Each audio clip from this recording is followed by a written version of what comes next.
Hello, everyone, and good afternoon. As I think you all know, this is Bruce Flatt. He's the CEO of Brookfield.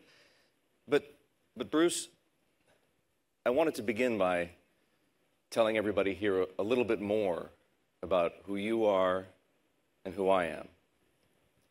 Because we're just two Canadian kids sitting here on a stage in New York City wondering what it could have been, what it is that our country could have done to provoke all of these taunts and all of these tariffs.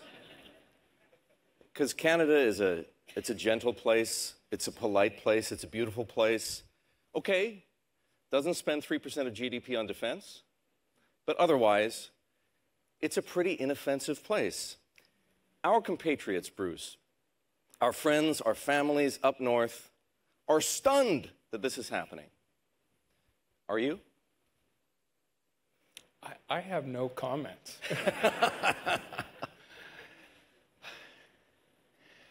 Our business is about finding great countries in the world. America's one of them. Canada's one of them. Australia's one of them. The UK is one of them. Investing, putting people on the ground and investing into the backbone of global infrastructure. So we don't trade. We actually own major backbones in every country in the world, and we sell those services and products in local places. So I guess the real point is our business is unaffected because we're a local investor. We're a $500 billion investor in the United States. We're a $100 billion investor in the UK. We're a $75 billion investor in Canada. We're a $75 billion investor in Australia. What we do is go to countries. What we really need is good rule of law, good backbone infrastructure, major amounts of capital, and we put money in the ground. And that's our business, and it has been for a long, long time, and it continues to be that. Since 1899? Since 1899, reformed several times over, and 25 years ago, we started the asset management business here to build out with institutional clients, and that's the main asset management business we have today. There are, however, CEOs who do find themselves in a similar boat to that you find yourself in at the moment. As you just explained, you're the CEO of a company with assets, with operations and employees here in the United States, also in Canada, also in lots of other countries, but specifically, and what I'm getting at here is a shift in trade policy and in foreign policy, but something perhaps a little more fundamental. Do you, and perhaps others as well, have to assume that we have entered, I don't know, a new normal, where countries like Canada and the United States that were allies, longtime allies, may now in fact be economic adversaries? Yeah. And that new relationship has consequences that you, running a company, have to deal with? I just say our business is maybe different than a lot of others. We go to countries, we invest in those countries, we sell things to their people and the products within the countries. We generally don't cross borders. As a result of that, all we need is good countries with rule of law and generally positive GDP and backbone infrastructure. Nothing has changed over the past year or 2 years, and I don't think it'll change going forward for what we do. You do, however, make private equity investments into companies that have cross-border exposure? Yeah, you know, on balance, not really, because what our private equity businesses are industrial and service businesses generally that operate in countries and sell services in those countries. So, for example, we own the largest battery company in the world. We sell 160 million batteries. We have 50 plants around the world in 35 countries. You can't ship batteries that are, those car batteries, they're pretty heavy. Even though we make the little ones. They're heavy, so they don't ship. And therefore, they're mostly consumed in country. The local market business. So it's local market. So our business is about backbone. And backbone means local economy, local people, local investment. So trade really doesn't matter so much to us. A lot has been made recently, and certainly here over the past 2 days, about the amount of policy uncertainty and volatility. Those things can create opportunities too.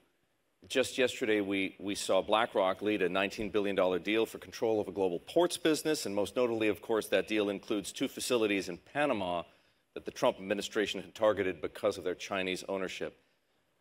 Is that going to be a trend? Forced sales, M&A driven by an urgent need, in this case an urgent need for both the Chinese owners and the Panamanian government to get out of this administration's crosshairs? Look, the price and value are 2 different things. The value is what you get, the price is what you pay. And volatility creates opportunity around the world for those that are strong and those that have capital to be able to take advantage of opportunities. And as long as you keep your eye on 20 years from now in the businesses that you're running, all of these things will be looked back upon as very short-term items. This will not be, what we're going through today will not be relevant 25 years from today. It might not be relevant beyond this presidential term.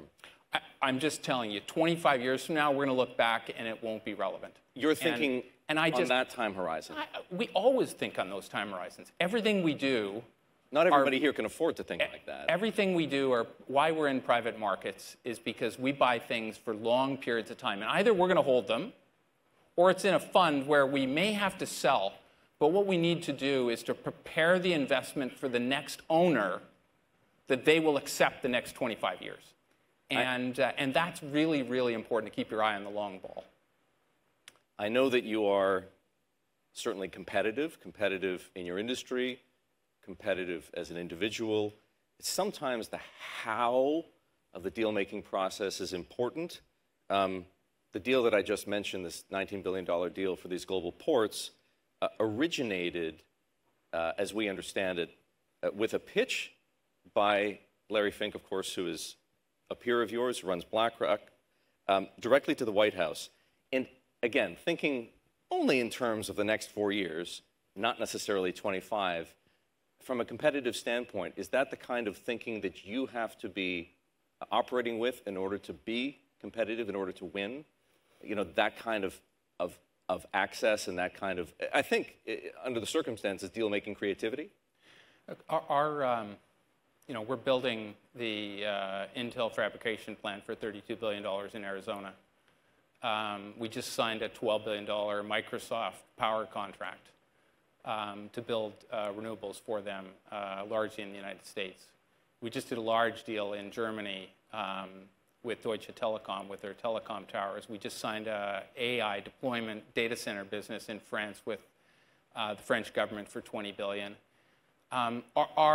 Our business is about facilitating our operating skills and amassing the large sums of money we have to take on opportunities that are significant. And increasingly, there aren't that many people that can compete with us just because of the access to capital that we have.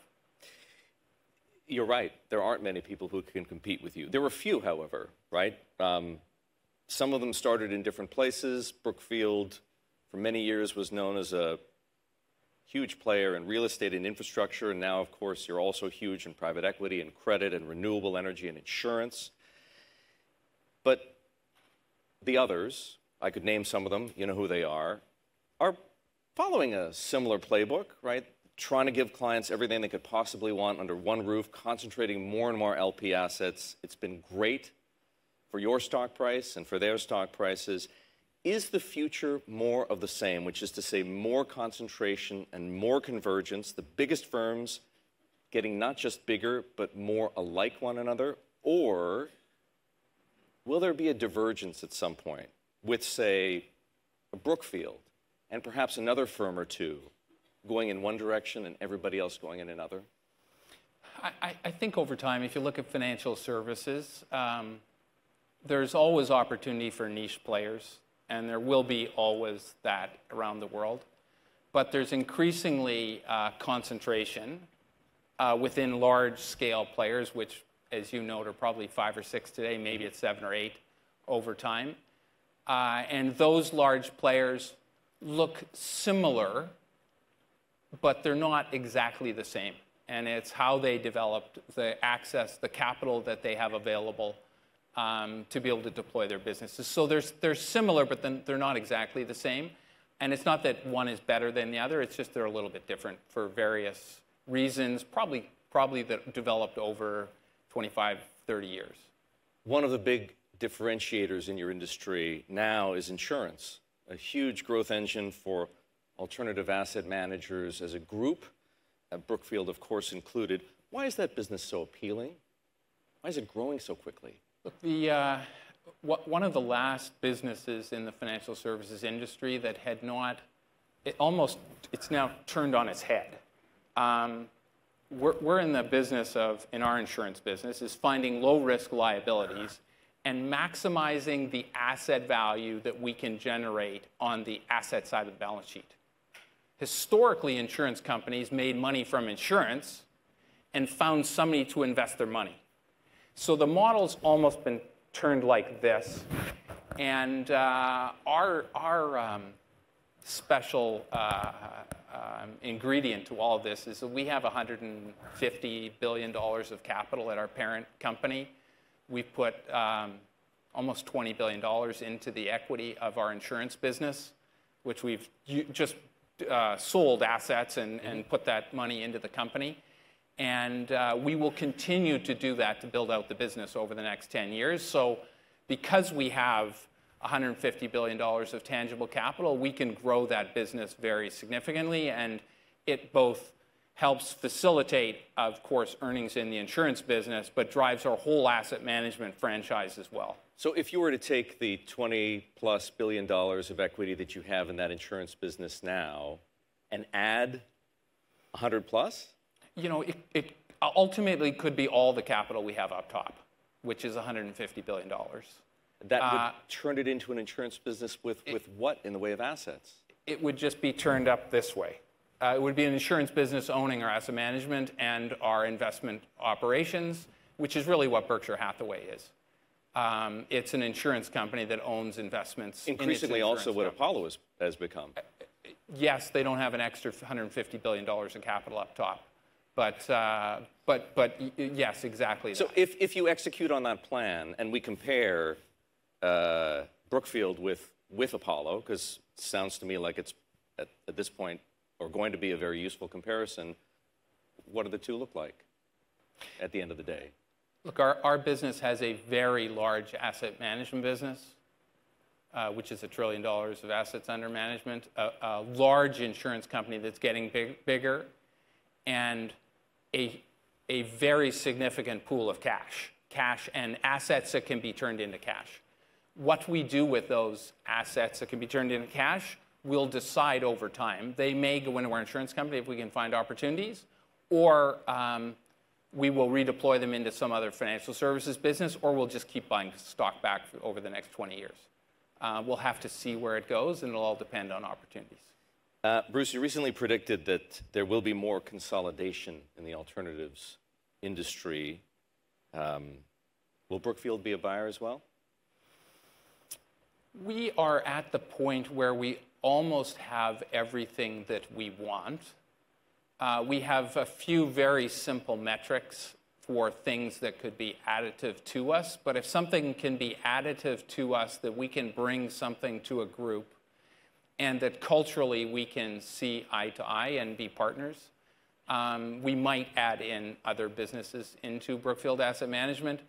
But we see no real need to pay up for anything at this point in time, just because we have a pretty broad array of products for our clients, and we continue to build those out.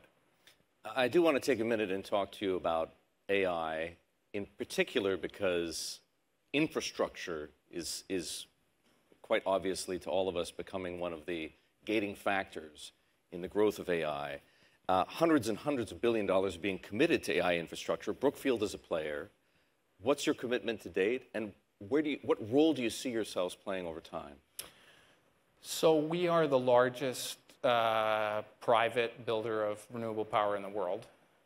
We're among the top 3 largest builders of data centers in the world.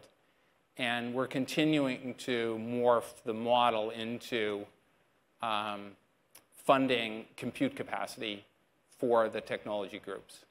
The number one thing that stands between us achieving all of the models that will drive the AI revolution and productivity advances is the backbone of infrastructure around the world. It's the singular one thing. And so we continue to put enormous amounts of money behind these businesses. And it's largely because our view is that the productivity advances that are going to come out of AI models in advanced robotics and services are going to be unprecedented over the next 20 years. And what that means is we're in the midst, in the United States, but also globally, we're in the midst of this enormous investment era, but it's going into highly productive investment, which is going to lead to very significant productivity advances. We're talking 50 to 100% returns on capital, where we have seen deployment of some of these things on early test cases. Does it matter where you are? Does it matter who you're partnered with?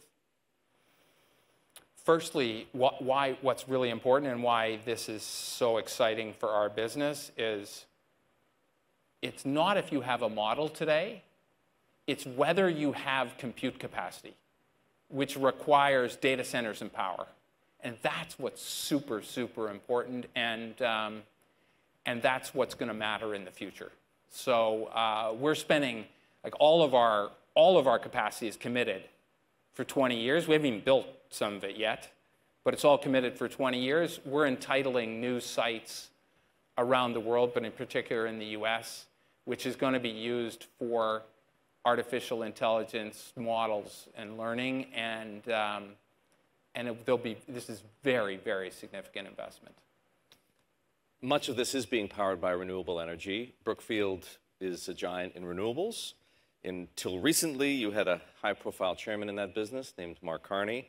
He's now, of course, running for the leadership of Canada's Liberal Party, and probably, as of today, will end up being, if only for a period of time, the next prime minister, at least until the next election.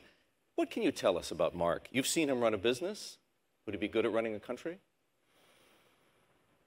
He will be an excellent prime minister of Canada. He's passionate about what he does. He listens to people, and he will do an excellent job. Specifically about renewables, I know you listened to the State of the Union last night. I did as well.